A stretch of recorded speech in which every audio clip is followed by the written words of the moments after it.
Pemain film Nikita Mirzani didatangi polisi, Rabu, tanggal 15 Juni tahun 2022, subuh tadi. Rumah Nikita Mirzani yang berada di kawasan Pesanggerahan, Jakarta Selatan, itu dikepung polisi yang diketahui dari Polres Serang Kota, Banten. Nikita Mirzani mengaku ada panggilan dari kepolisian setelah dilaporkan pria bernama Dito Mahendra. Siapa Dito Mahendra ini? Dekat dengan Kapolda. Laporannya di Serang, padahal dia orang Jakarta, kata Nikita Mirzani.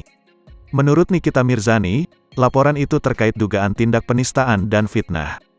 Aku nggak gubris panggilan pertama, dan dalam 1 minggu itu aku dapat surat panggilan sampai 12 kali. Masuk akal nggak tuh? Ujar Nikita Mirzani. Surat panggilan itu dikirimkan Polres Serang Kota untuk Nikita Mirzani. Nikita Mirzani merasa terganggu setelah mengetahui kedatangan polisi ke rumahnya sejak Rabu subuh. Memangnya saya teroris? Saya afiliator, bandar narkoba, gue ini ngantuk dari tadi, kata Nikita Mirzani saat live Instagram, Rabu pagi. Nikita Mirzani sampai merekam kedatangan polisi itu dengan kamera handphonenya. Berapa handphone tuh yang rekam gue? Sampai gue rekam balik sampai muka-mukanya tuh orang, kata Nikita Mirzani. Bingung gue, Pak Kapolri mau tanya, memangnya orang yang jadi saksi tiba-tiba ditangkap? Saya nggak paham, Pak. Itu anak buahnya dari Serang Kota Banten, lanjut Nikita Mirzani. Lantaran rumahnya dikepung polisi, Nikita Mirzani batal bekerja di Semarang, Jawa Tengah.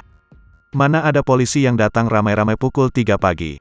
Gue wanita huru-hara, tapi tahu tata krama, ucap Nikita Mirzani yang mengaktifkan 18 CCTV di setiap sudut rumahnya. Sejauh ini belum diketahui persoalan yang sedang dihadapi Nikita Mirzani hingga didatangi banyak polisi.